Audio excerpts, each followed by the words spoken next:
Here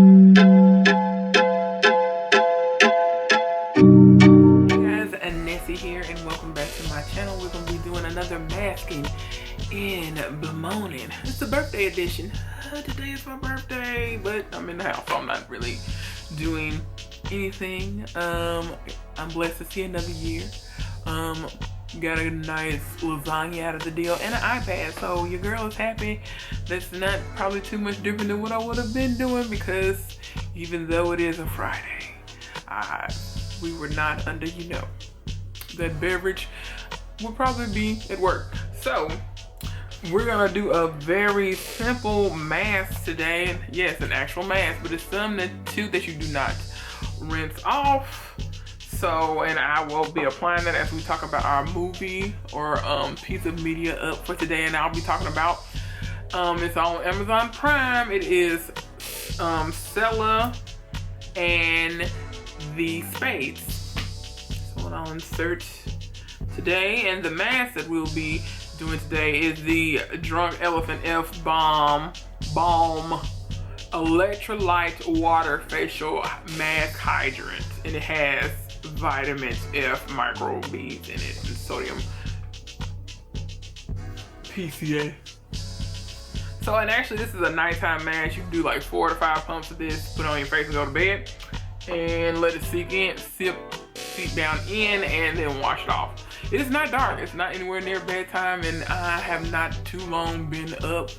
I don't know about anybody else. My sleep schedule is off. I can go ahead and get up, but I have been waking up in the afternoon. So yeah, that's what we're doing right now. Waking up in the afternoon, staying up super late, watching whatever. And this is one of the things that I watched. It was whatever. Although I probably would have still watched it anyway, because it looked interesting from the previews. And the other mask we'll be putting on is an eye mask, which is also a nighttime mask. It is the Laneige eye sleeping mask. And with this one, it has like this ceramic thing. This is one that you cannot share with other people. That one is a little more sanitary. It's got like a pump versus this is a ceramic dotter. So you just dot this around your orbital bone, and yeah, let it sit in, and it's supposed to help with all those creases and all that good stuff, and you depuff whatever. Okay, so on to, and again, like I said, this will be based on a 5-star rating, like we did with the last thing that we reviewed, which was the Self-Made by Madam C.J. Walker, which had a star rating. So we'll make that a little more streamlined, make it a little simpler. Let's see. It is a movie. However, it is being, Selah and the Spades is being turned into a TV series, which I think is a good thing. Let's see, how long is this? It is it a little bit over 2 hours? Okay, 97 minutes, so yes, almost 2 hours. Just an hour some change. And the basic description of this, so you can get the gist of it, the gist of its 5 factions run the underground life of Haldwell School, a prestigious East Coast boarding school. As the head of the most powerful faction, the Spades, sits Selah Summers, walking the fine line between being feared and being loved. Ooh. First thing I want to point out, which is the obvious thing, and you will see it from the pictures, is that this is a diverse cast, and I'm just not saying that as a buzzword. Selah is black. Maxie, who is her right-hand man, is also black. Paloma is some sort of mix. Well, I mean, Maxie would be too. Maxie is played by Jarrell Jerome. Emmy Award-winning Jarrell Jerome, as known from When They See Us in Moonlight. So yeah, this is a lighter role for him, even though it does have serious components. This is a drama, even though it is set in basically a high school. Yeah. So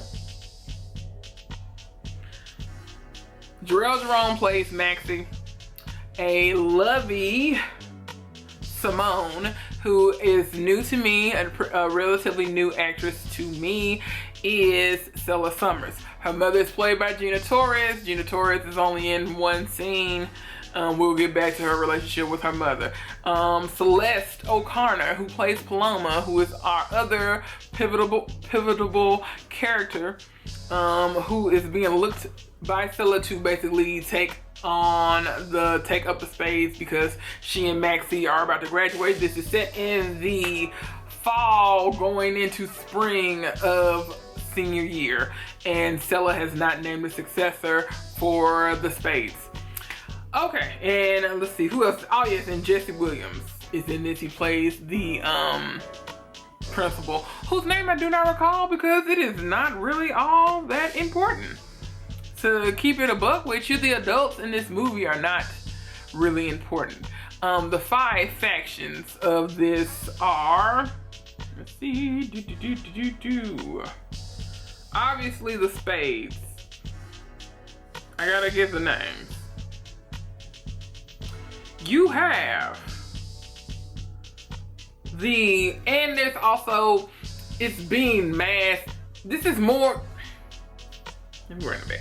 Okay, the 5 factions are the Spades, the Bobbies, the C's, the Skins, and the Prefix.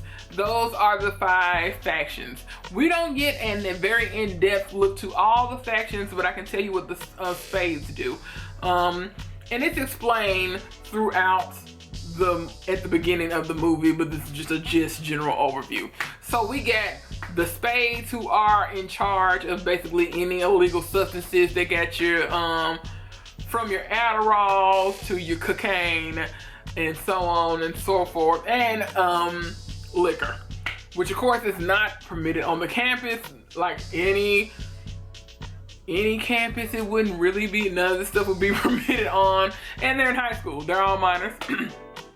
The Bobbies are in charge, although they mask themselves as a theater group, like they're the theater nerds, but they are in charge of any illegal parties or gatherings that might happen on Haldwell's campus. And the other one was the Prefix. The Prefix are the students who deal with the administration.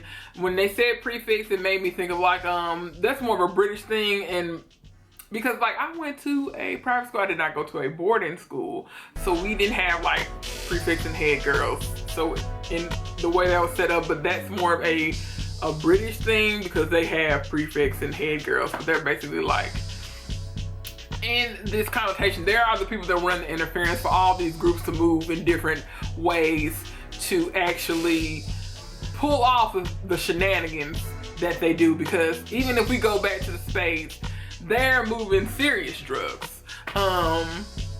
Yeah, and then the other one, I can't believe it, I don't remember if it's the C or the Skins. One is in charge of getting you all, they're the people that you pay all of these people to do you a service, and the school's chopped up into these 5 factions, and it's not clear how you get into any of the 5 factions and how it is set up. That is why I think it's good that this is going to series, because I will say my first con is that before we even knew this was going to be a series, is that this starts in the middle, or it feels like it starts in the middle of the story, even though it's the beginning of Paloma's story, because she is just now coming to Haldwell School. So it's really, if you can see it, is from her, the movie takes place from her point of view sometimes, but it goes back and forth between her and Selah, so that's a bit confusing. But it's good that we are getting a series, because this is the way it's set up and so much going on. It does feel to me like it needs to be a series and not just a one-off movie. So, but anywho, what I was saying is that I did not know which one is the faction between the C and the Skins that actually get like test answers and things like that from your you know, regular, everyday. I forgot about the pop quiz that was coming up. They're the people that have all the answers. You can buy them. They write papers for you, things like that. Which that has been a service across many types of high schools. So that's not a new thing. So that is interesting. What is also interesting in this is that I would also think the way that this is set up is funny to me, because you know I've been telling y'all since I've had nothing else, nothing but time to watch. I've gotten on my mob kick. I just watched Goodfellas all the way through. A great movie. Liked it more than The Irishman. Did I watch it all the way through? I've never seen it all the way through. These things are these cult phenomenon. You ain't got nothing but time. But there's another thing between, what is it? It's either Goodfellas or The Godfather. It's supposed to be like the pan-ultimate mob movie. And the thing is, I ain't seen The Godfather all the way through, and all 3 parts. And I'm not paying for a movie that's older than me. So it needs to be on somebody's streaming service. Somebody needs to go ahead and show it so I can sit down and watch it. It's like, come on, quit playing. But that's neither here nor there. But in my dabbling in the mafioso, this is set up. It's more than just cliques. It is giving me 5 families, La Costa Nostra tease, this whole thing, because they are dealing with some holiday things. A lot of the things that they're dealing with are illegal, and their kids, they are running circles around the administration. That's why I said no adult, and this is really that important. But yeah, so if I was going to break it down, you know, Selah is our Lucky Luciano of the whole situation. Although, because in the same way that she is not in charge, she's in charge.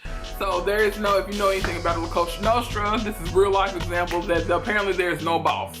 There's no boss of bosses. It's like and the 5 families are set up like a commission. Same way this is set up, they meet up in the woods. It's a very interesting dynamic. And we see that some other families, factions is what they call themselves, the same thing. They don't really mess with each other, but they had to come together to pull off certain things. And everyone helps each other, but everyone is focused on their own faction, whatever the interest of their faction is. So I do want to see, like I said, the other factions, but in this case we are following Spades more so than anybody who they dabble in the illegal drugs and substances. So, but she is our Lucky Luciano, who is not the boss of bosses, but you know, even though not technically the boss, you the boss. And then, you know, I would say, which I didn't even think about till this day, that like Maxie, her right hand man, is her Meyer Lansky. And he is the person that's supposed to keep up with the money in the books. It's the same job. So I do wonder, which is interesting too, because this is done by a black director. Her name is Tiana, or am I saying that wrong? Excuse me, Tyresha Poe. She is, and this first came on the scene, like it premiered at Sundance and at TIFF. So this is not an Amazon original. Amazon is the person that went to those festivals and picked that movie up. So it's not from like Amazon Studios, if that makes a difference. But the show would be done through that. They are the streaming service that's taking it to series. If we want to get through this and that, there was no further information about when this is actually coming out. This was reported by Variety. So that is usually our go-to for industry inside stuff. But anywho, going into it, what is interesting, this is, even though the main characters are all black, this is not necessarily about being black, which is refreshing. And the main character is visibly black. There has been much to do, which I don't think it is, and I'm saying all this, I have not put on any mask, am I gonna do this? But there has been a lot of to do about how, you know, there has been a focus in media, especially where the cast is supposed to be black, but everyone is no darker than a paper bag, particularly the women. And it clearly biracial. I'm looking at you, Kenya Barris. And it's just, there's an agenda going, but we don't see that. And it's always something, and it's usually something to do with the punchline of this is not, it's because they black. And it's also refreshing that to not be that girl. Like that, what these kids are doing is horrible. But like with any mom movie, since we are making the mom connections, it is nice to see a movie with some black teenagers where there does not appear to be any external consequence. They are within their own bubble. That does get brought up by the principal because he's trying to curb whatever's going on. So there's that, but there does not seem to be any immediate consequence. And so that is the best part. We usually don't see this. This is not going to be your, oh, these kids are dealing drugs, they're a pariah to their community, so they deserve to die. No, it's none of that. Because one, they're all children. This service exists with any other faction. This service exists because there is a want.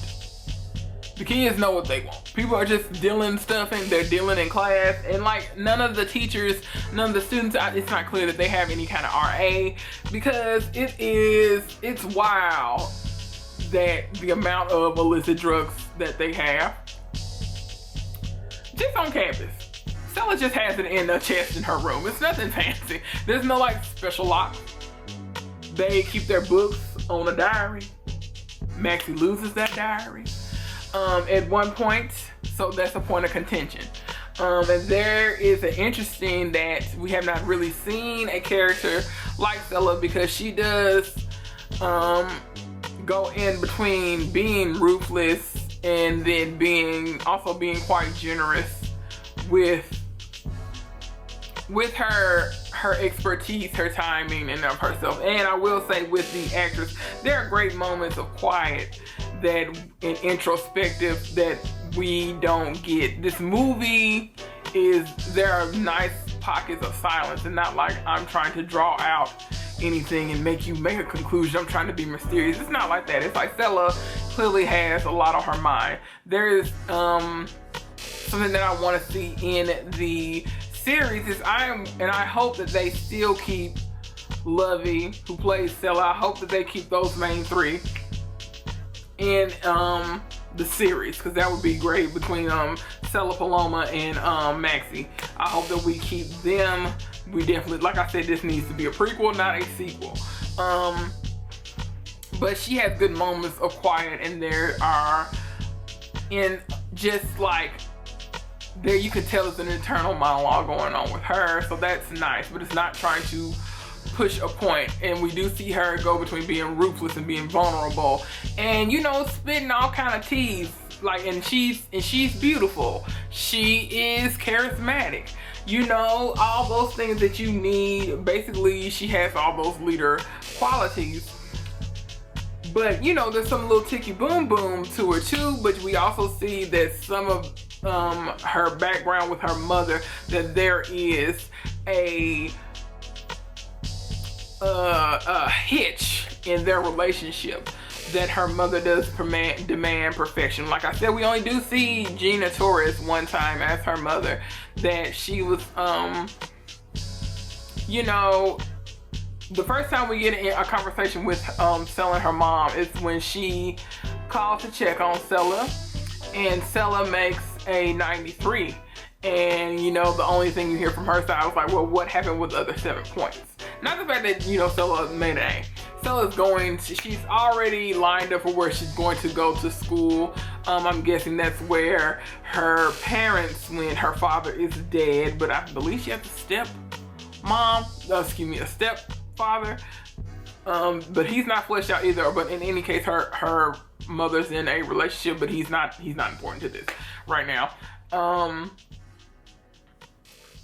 And we see the day that she gets called back to her home, because I'm guessing, is she from, we know it's on the East Coast, but we're not sure. It's somewhere between New York, New Jersey, and Philly.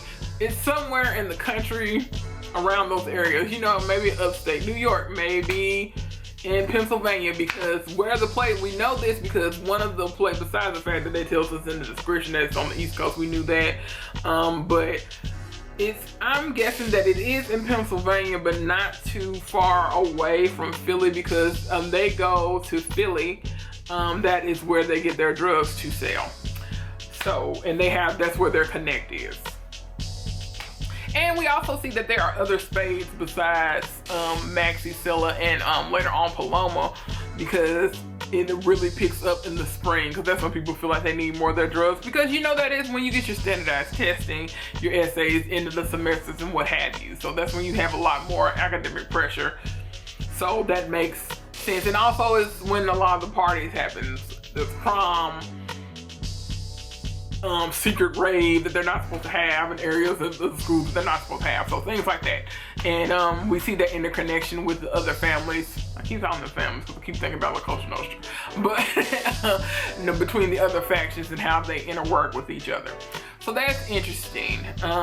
So yeah, but anyway, back to the relationship with her mom. It's like, and her mom clearly makes her nervous. Her mom is one of those people like she only expects excellence. It's not that Selah is not being excellent. It's Selah is just, you know, 17 going into 18 and just having that identity crisis, or where does she fit in and how will she fit in when she's in the outside world? How does she get in? I know at this place in her being in the Spades, that is giving her control in a way that she does not have it in her normal day-to-day life outside of this school. So that is explored. Which is also explored is, but not really, and I like the way that they deal with it, is relationships. It's interesting to me, and I'm glad that they actually did it this way, is that Maxie and Selah are just friends, and that's that on that. And same thing with Paloma, even though I did kind of get a vibe that maybe Selah and Paloma were feeling them, but it could just be friends. I don't know how I could read it, because Selah kind of came off rather asexual, or not asexual, she's just not interested in sex, and that is fine. It is refreshing to see that, especially in a female character, like not everything revolves around her wanting to be in a relationship, especially with what would be her natural lead in most teen movie situations, is that it would be like her and Maxie. Like, and the only time she gets mad at Maxie, it does not have anything to do with a relationship, like she wanted to be in a relationship with him, or she's jealous of his relationships or anything like that. She just thinks that, and she says it, and there's this great speech about she never saw the value of being in a relationship with anyone, because Paloma, of course, asked her, she said she's not interested in boys, that she's interested in girls. And she was like, well, she's just not interested in any of that. She doesn't understand why you would get involved with something that's just gonna end up having you cry in the bathroom when you can be focused on what you wanted to do. Yes, boss of bosses. Yes, the boss of bosses that's not really the boss, but you the boss.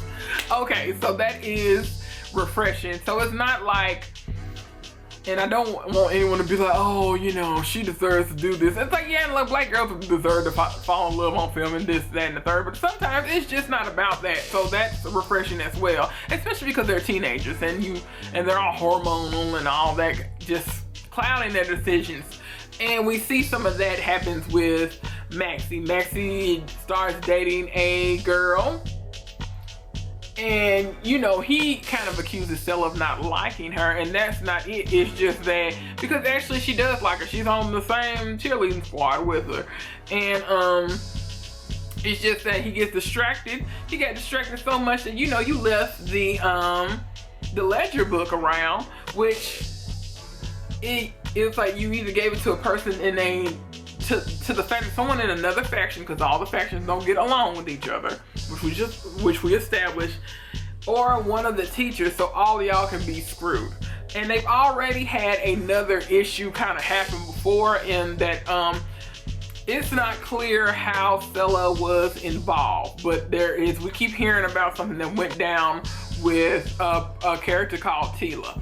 Tila used to be a Bobby, migrated over to the Spades. Something went down. She was supposed to be the person that was basically going to be Selah's protege. She got too big for her britches. That's also an ongoing thing with Selah, even though she needs to find a successor and a protege, when she tries to find a Paloma. So this is a year later with Paloma, because she, you know, come May, she's gonna graduate. So someone needs to take this over, and the factions are going to move on, period, just like you're gonna move on to school. So whatever, we don't get a clear answer, that's something else that needs to be in this series. We need to know what happens with Tila. I would really like for them to take it back to the beginning, like maybe when all these people were freshmen, because these people are going to move on. We don't know how long these factions have been around. We don't know how Selah even got. Did she start the faction? Did it just happen from this? You know, high school's only 4 years. So did it just happen within these 4 years? Or has this been something that has been going on for quite a while, almost since its inception of this boarding school of Haldwell? So that's the kind of thing that I want to see. I want to know more about Paloma, which I like Paloma, but I don't know if she does not have the same ruthless kind of drive as Selah does. But basically, she is going to be the de facto successor to Selah, and Selah didn't like that, to the point that Selah, they were listening to Paloma too much for Selah's. This goes back to control. She has an issue with control, that she drugs her. Maybe in the last quarter of the movie, that's when we see kind of things deteriorating. So I need more of that. And then they went on back to like, she drank it to the point, she put it in some alcohol as well, that she was just like, she had to ask Maxie how much is too much, because again, something happened with Tila. Ended up getting expelled. Whatever went down, she took the fall for it. And it's not even clear that it's all Selah. I'm not sure if it's all Selah, if it was a faction decision. It could even be Bobby, because Bobby might have felt a way about Tila leaving the Bobbies for the Spades. So there's that. That's my main criticism, is that there is quite a bit of questioning that we need to see. This is a refreshing story. There is some violence, but it's not really, we see most of the violence is off screen. So we see the aftermath. We see bloody fists and bloody faces from the people that receive beatdowns and shakedowns. So there's that. What would I give this? I would actually give this a 3.5 star, because there's just chunks of the story that it's missing. It is good. It needs, and I like the casting. I just wanted more. That's why they get 3.5. And hopefully we get those answers in the future. You're not doing anything else, you might as well watch it. I would watch it again. I watched it 2 times to pick up more. I pick up something different every time. So, but just basically how this is, the structure of this is interesting. That is the faction structure, because it's not operating the same way of like high school cliques. Like I said, cliques. It is really, they are organized like the mob. That was the most interesting part. And their kids, most of the people that run the factions are black people, or at least a person of color. So that's interesting too. So, and then there's a lot of different characters of color through this. It is just refreshing. I did like it. I just want more. That's my main criticism. This is worth watching. This is worth your time. If you have any questions with anything that you thought about this that you want to discuss, please comment, thumbs up, like, and subscribe. All that good stuff. You have a good, blessed rest of the day. We'll get into some more. What should I watch next? Ask me some questions. I have other things that I want to see, have been rewatching a lot of stuff, or things, not necessarily a rewatch, just new to me. Like, I've never seen The Wire all the way through. This is a great time to watch The Wire. There's different seasons. You can go ahead and watches. Just in like some stuff, it's not even that I didn't like it. It just some like the Wire kind of was hard to watch. And in particular because like the bulk of the characters were white. Yeah, just a lot of sadness and trauma, but like interesting. Like I love to see a good story of a, you know, like a drug dealer with a heart of gold, or just a drug dealer that has more than one kind of layer. You know, come on, because we are beyond that. We're beyond having drug dealers and just people that have criminality, period, that only have one layer of nuance. And we get it, which is funny that I would bring up mob movies, which is the only reason I was bringing up mob movies and mob stuff, because I've been watching a lot. And then basically Selah the Spades is for all intents and purposes, it is a mob movie. It's just not the kind of mob that you're used to. But and we always get some kind of nuance with these people who kind of do terrible things, are terrible people. Cause like, I don't think Selah is a good person, but she's a kid, so it's not like that can't change.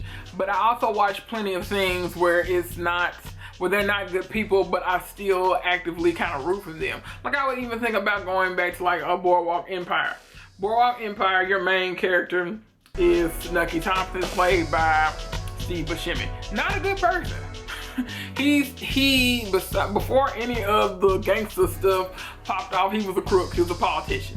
He did a lot of unsavory things, but I still always found myself basically rooting for him, because this person, for all intents and purposes, is the hero of what is his story.